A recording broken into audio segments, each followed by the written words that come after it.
Bismillahirrahmanirrahim. Assalamualaikum warahmatullahi wabarakatuh. Jumpa lagi bersama saya Agusman SPD MPD, Guru Mata Pelajaran IPA. Bagaimana kabarnya hari ini? Mudah-mudahan kalian tetap sehat walafiat sehingga dapat mengikuti pembelajaran pada kesempatan ini.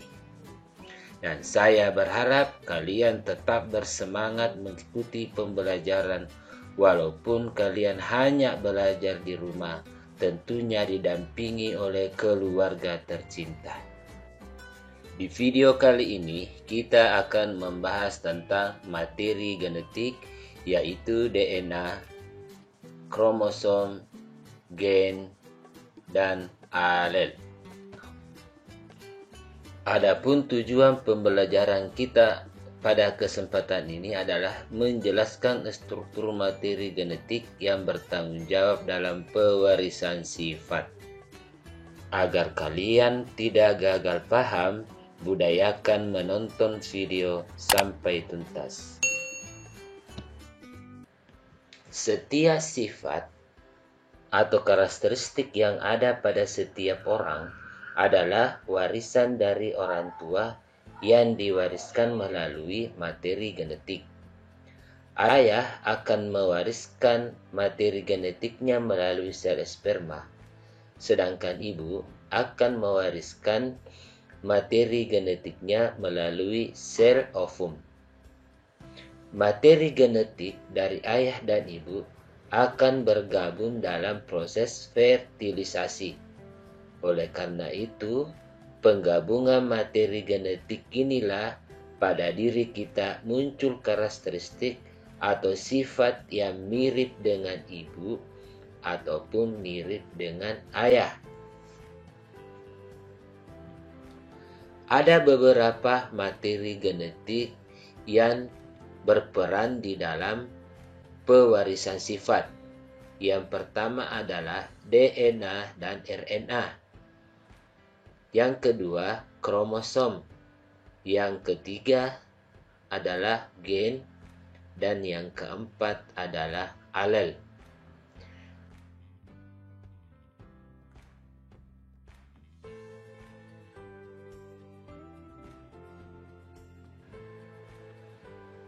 Komponen DNA dan RNA terdiri dari polimer dari ratusan sampai ribuan nukleotida. Setiap nukleotida terdiri dari gugus fosfat, gugus gula, dan basa nitrogen. Mari kita sedikit melihat perbedaan antara DNA dengan RNA yang berkaitan dengan gugus gula. Jadi perlu diketahui baik DNA maupun RNA tersusun dari gula pentosa atau gula yang disusun oleh 5 atom C. Nah, kalau kita lihat ada 5 atom C ya. Ini 1, 2, 3, 4, dan 5. Makanya disebut gula pentosa. Nah, mari kita lihat perbedaan gugus gula antara DNA dengan RNA.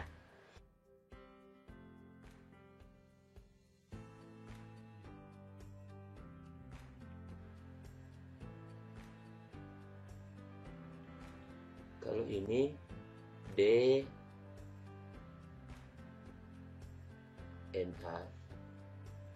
sedangkan ini adalah RNA. Nah, kalau kita lihat sepintas itu sama ya. Di mana kira-kira letak perbedaannya? Ya, betul. Jadi perbedaannya ada pada atom C2. Ini perbedaannya terletak pada atom C2.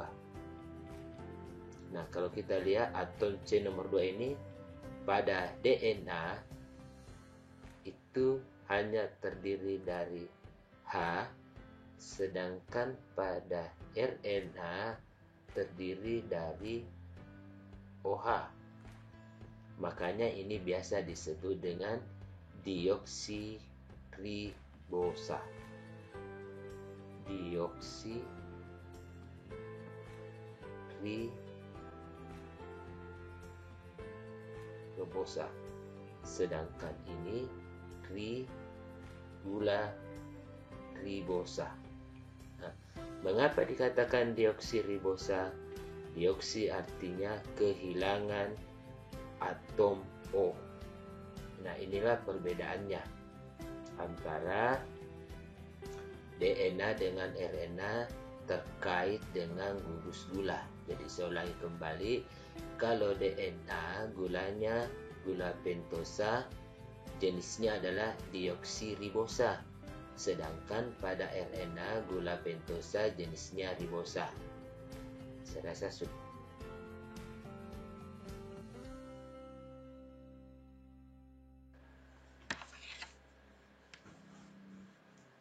Jadi basa nitrogen itu terdiri dari dua, yaitu basa purin dan basa primidin, di mana basa purin pada DNA terdiri dari adenin dan guanin, sedangkan pada RNA juga terdiri dari adenin dan guanin.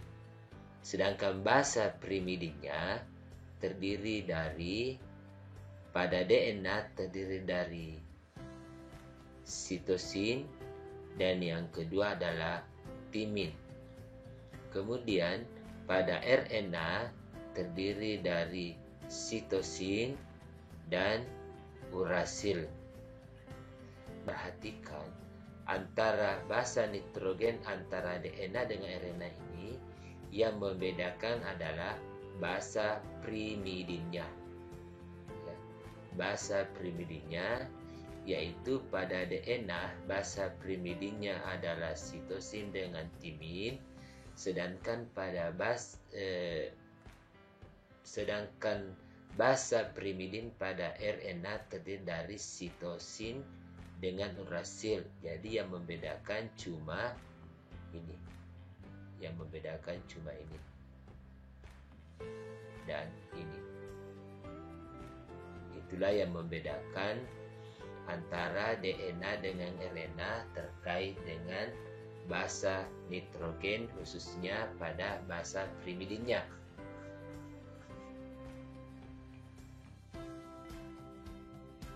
Kalau tidak ini, ternyata kedua basa ini selalu berpasangan, di mana pada DNA adenin berpasangan dengan timin, sedangkan sitosin berpasangan dengan guanin.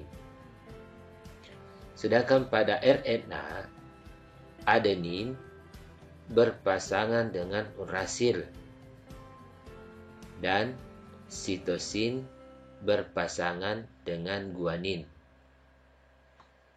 Setiap pasangan basa dihubungkan dengan ikatan hidrogen, yaitu purin berpasangan dengan primidin. Antara adenin dengan timin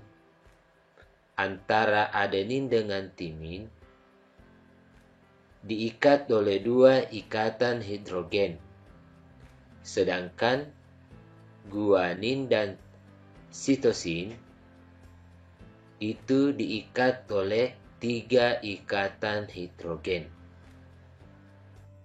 Untuk lebih jelasnya, mari kita lihat perbedaan antara DNA dengan RNA. Pada DNA merupakan rantai ganda atau double helix yang memiliki bentuk menyerupai pita yang berpilin. Sementara RNA merupakan rantai tunggal yang mempunyai bentuk seperti pita yang tidak berpilin.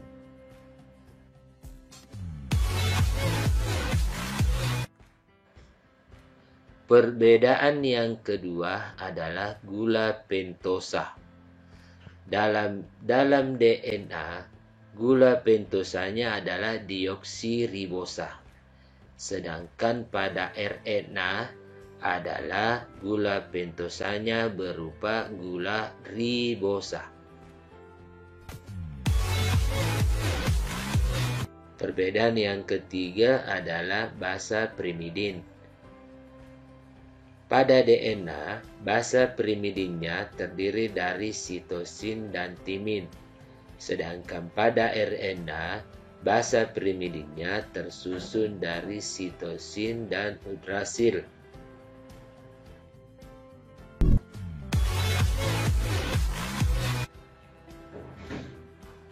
Kemudian yang keempat adalah letaknya. Pada DNA terletak pada inti sel dan mitokondria. Sementara pada RNA terletak pada sitoplasma dan ribosom.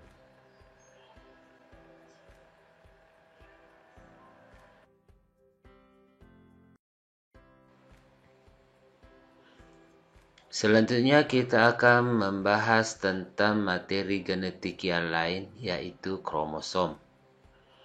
Kromosom merupakan benang halus yang ada di dalam inti sel. Bagian kromosom adalah sentrosom dan lengan kromosom. Pada lengan kromosom terdapat kromonema, yaitu bentuknya seperti kumparan yang tidak teratur.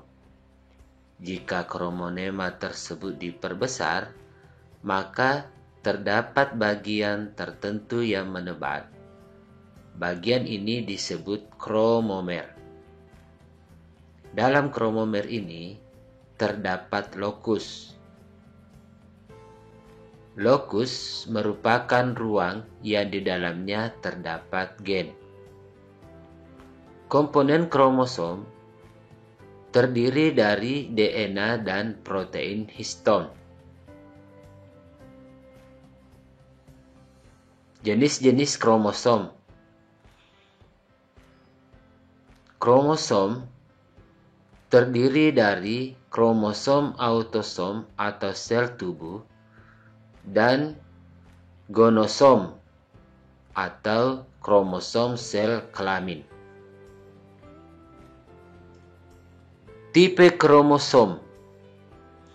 Tipe kromosom terdiri dari dua, yaitu haploid. Haploid adalah kromosom yang terdiri dari satu set, dan kromosom diploid, yaitu kromosom yang terdiri dari dua set. Perlu diketahui bahwa jumlah kromosom pada setiap makhluk hidup itu berbeda-beda. Jumlah kromosom pada manusia adalah 23 pasang atau 46 buah. Adapun cara penulisan kromosom pada manusia adalah sebagai berikut.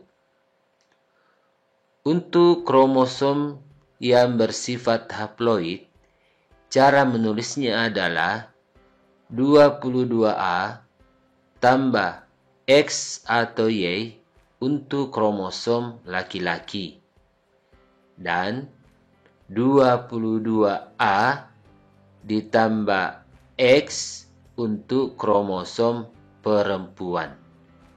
Artinya, 22 sel autosom dan satu sel kelamin X atau Y. Jadi jumlahnya 23 buah. Untuk kromosom diploid, cara menulisnya adalah 22AA ditambah XY. Untuk kromosom laki-laki dan 22AA ditambah XX untuk kromosom perempuan. atau biasa ditulis 44A ditambah XY untuk laki-laki dan 44A tambah XX untuk kromosom perempuan. Artinya 22 pasang kromosom autosom dan 1 pasang kromosom kelamin, yaitu XY untuk laki-laki atau XX untuk perempuan, sehingga jumlahnya 23 pasang atau 46 buah.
Alel adalah pasangan gen yang terletak pada lokus yang bersesuaian pada kromosom homolog. Dua alel yang berpasangan disebut genotip. Contoh, A besar memiliki alel A besar. A besar A kecil memiliki alel A besar dan A kecil. A kecil memiliki alel A kecil.